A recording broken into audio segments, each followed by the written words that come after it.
Hey, Bears fans. Today we're breaking down everything happening with the Chicago Bears as we approach the highly anticipated rematch against the Packers at Soldier Field this Saturday. There's a lot to cover, from potential roster moves to injury updates. So let's jump right into it. One of the first questions on everyone's mind is whether the Bears will make a move for a pass rusher who has been on their radar before. Matt Judon has hit waivers, and that means tomorrow we'll find out if any team, including the Bears, decides to put in a claim. Now, looking at Judon's performance over the past couple of years, it's clear that he isn't the solution to the Bears' pass rush struggles. His numbers this year have been underwhelming, with 0 sacks and only 1 tackle for loss. Advanced metrics tell an even tougher story, showing that his overall grade and pass rush grade rank near the bottom of the league, and his pass rush win rate is under 7%. While he had moments of productivity with Atlanta last season, including 5.5 sacks, his performance has declined significantly, and he hasn't been able to consistently pressure quarterbacks or impact the game at a high level. Considering this, claiming him would require the Bears to clear a roster spot, which might not be worth it given their current options. If the team decides to bring him onto the practice squad and evaluate him in one of the final games of the season, that could make sense, but expecting him to step in and immediately transform the defensive line against Green Bay seems unrealistic. The Bears currently have solid contributors like Montez Sweat and Austin Booker, who have shown flashes of impact when given opportunities. Joe Tryon-Shoyinka has also performed well, creating pressure and playing effectively against the run despite not registering sacks.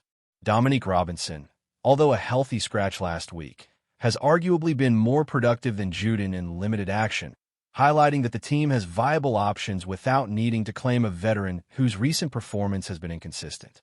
The focus remains on developing the players on the roster and making incremental improvements rather than looking for a quick fix from a player who may not deliver at the level the Bears need. Shifting to injury updates, the latest news on the Packers reveals that Christian Watson practiced in a limited capacity today, recovering from a shoulder and chest injury that had initially sidelined him. The positive reports from practice suggest he's likely to play on Saturday, which is significant for Green Bay, as Watson has been a key deep threat and the primary target since Tucker Kraft went down. His presence on the field will demand attention at all levels of the defense, requiring careful planning from the Bears coaching staff. Josh Jacobs also showed determination, stating he would rather play hurt than sit out, despite dealing with knee and ankle issues. On the defensive side, Zach Tom and Evan Williams remain questionable, while Josh Wys remains in the concussion protocol. Additional Packers players like Dantavian Wicks and Savon Williams are trending toward participation, with limited designations indicating they are on the path to returning. Lucas Vannis will be needed to step up in the absence of Micah Parsons, further emphasizing the importance of keeping a close eye on the injury report as game day approaches. Turning back to the Bears, neither Rome nor Luther Burton practiced today. Rome continues to deal with a stress fracture in his foot, which likely keeps him sidelined for this week's matchup. Burton's ankle injury is less severe, and there's hope he can participate at least in a limited role tomorrow. This leaves DJ, Moore, and Zaccheaus as the top receivers, and we can expect heavy usage of 12 and 13 personnel to account for the absence of key contributors. Ian Agbonmiga missed practice again due to a hamstring issue, which will affect special teams, while Tremaine Edmunds was limited but could return if he reaches full participation tomorrow.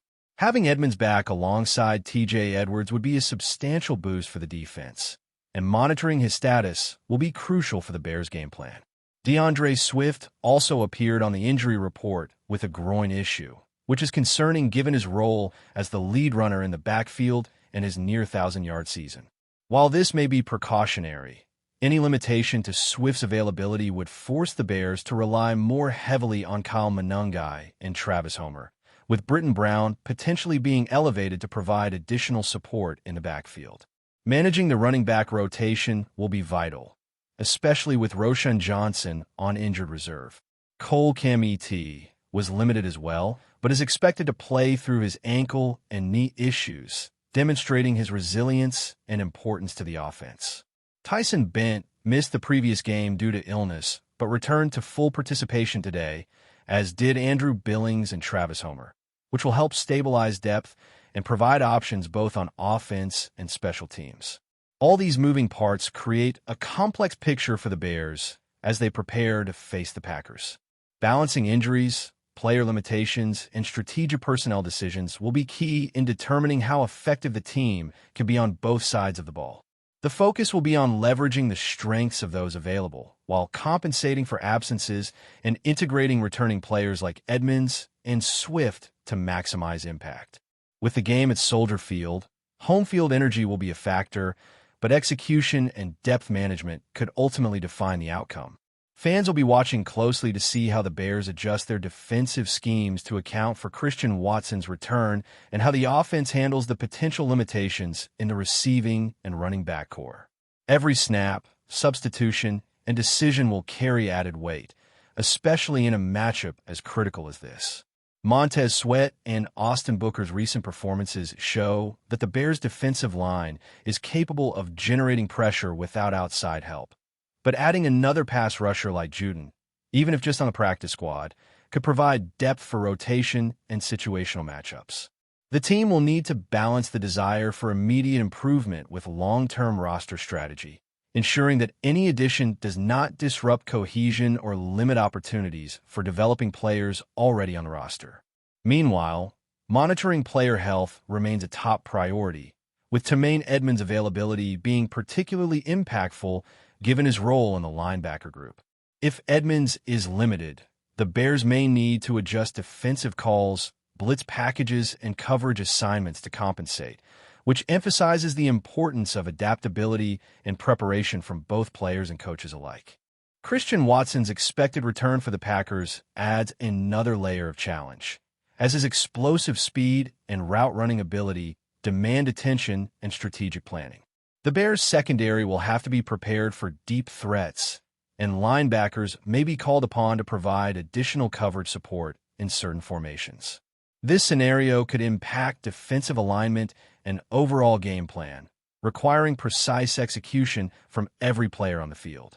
Meanwhile, the Bears' offensive strategy will need to account for potential limitations with receivers and running backs, emphasizing creative play calling and efficient use of personnel to maintain momentum and scoring opportunities. Every injury update, limited practice, and roster consideration feeds into the preparation for Saturday's rematch, highlighting the intricate balance between strategy, execution, and player health. As we move closer to game day, fans can expect continued scrutiny on the Bears' roster decisions, particularly regarding potential acquisitions like Juden, the health of key players including Swift, Edmonds, and Burton, and how the team adapts to the challenges posed by Green Bay's returning contributors. Each development in practice and injury reporting will shape the final game plan, and the coaching staff will need to remain flexible and reactive to maximize performance. This week provides a critical window for evaluation, adjustment, and preparation, as the Bears look to leverage home field advantage and execute a game plan that accounts for both the strengths and limitations of their roster. Continuing with the Bears' preparations for the big matchup against the Packers, it's clear that depth and adaptability are going to play a huge role in how this game unfolds. On the offensive side, the absence of key receivers like Rome and potentially Luther Burton means that the Bears will rely heavily on DJ Moore and Zaccheaus to carry the passing game. With Moore serving as the primary target, we can expect the offense to use a lot of 12 and 13 personnel formations to maximize coverage mismatches and create space for their playmakers. The offensive line will also have to be sharp, as the absence of full-strength receiving options could put added pressure on the quarterback to make quick reads and capitalize on short and intermediate throws.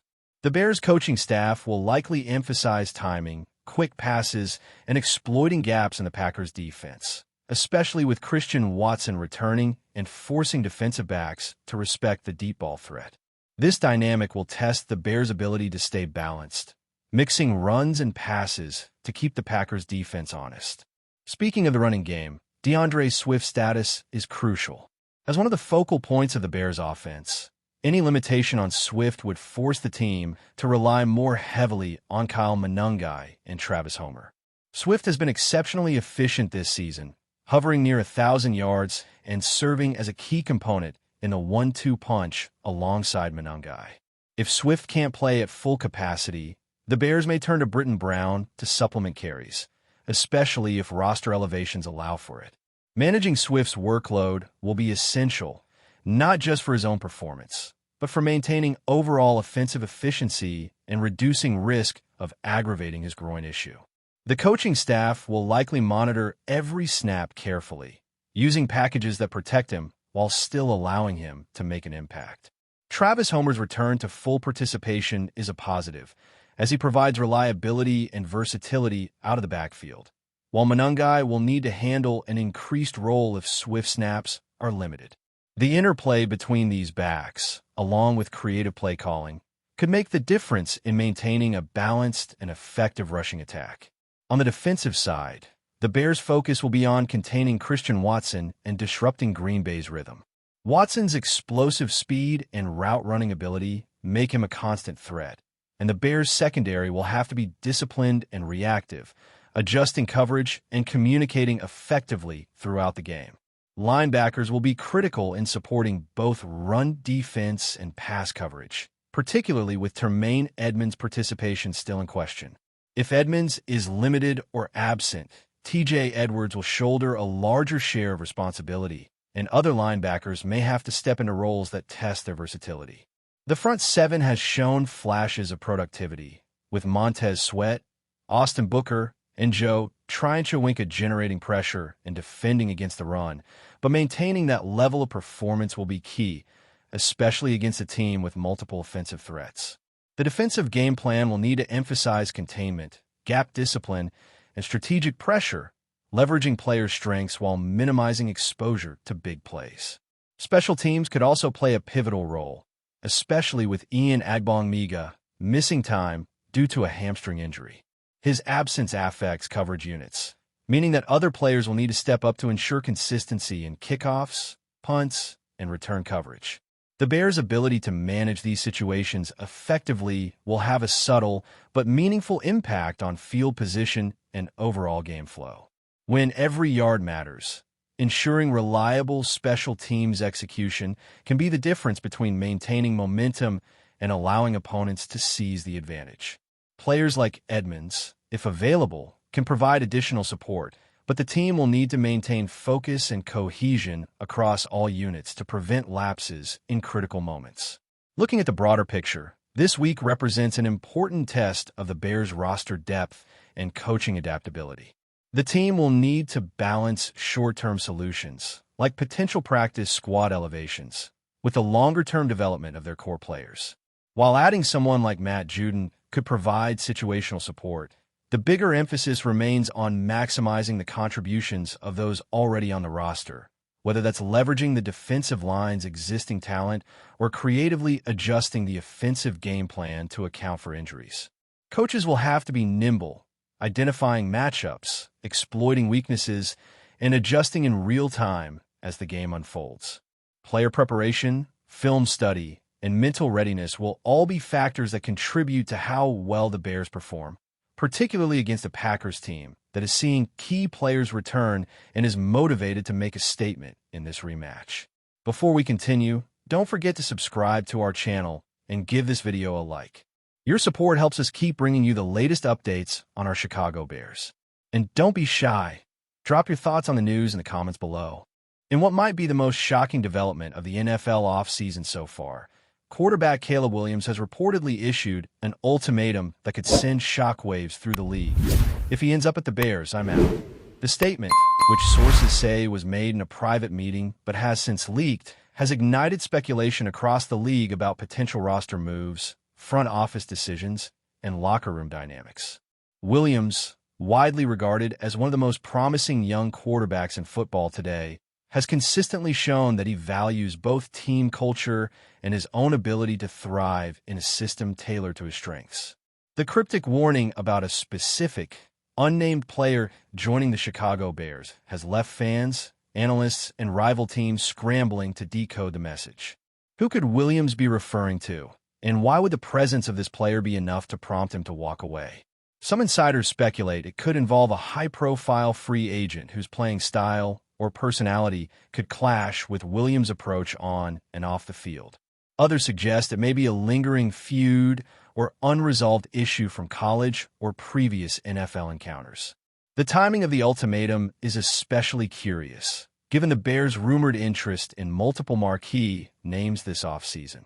While the organization has not publicly responded, league insiders hint that front office executives are weighing the potential consequences of signing the player in question. The delicate balance between attracting top talent and maintaining locker room harmony has never been more on display. For Williams, this move underscores a growing trend among elite quarterbacks asserting their influence over team-building decisions.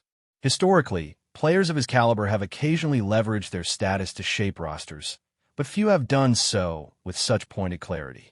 Analysts are now debating whether the ultimatum signals a genuine threat of departure, a negotiation tactic, or simply a reflection of Williams' uncompromising vision for the team he wants to lead.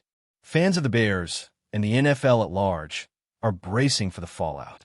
Social media platforms are already buzzing with theories, from potential trade scenarios to surprise signings that could either placate or provoke the young quarterback.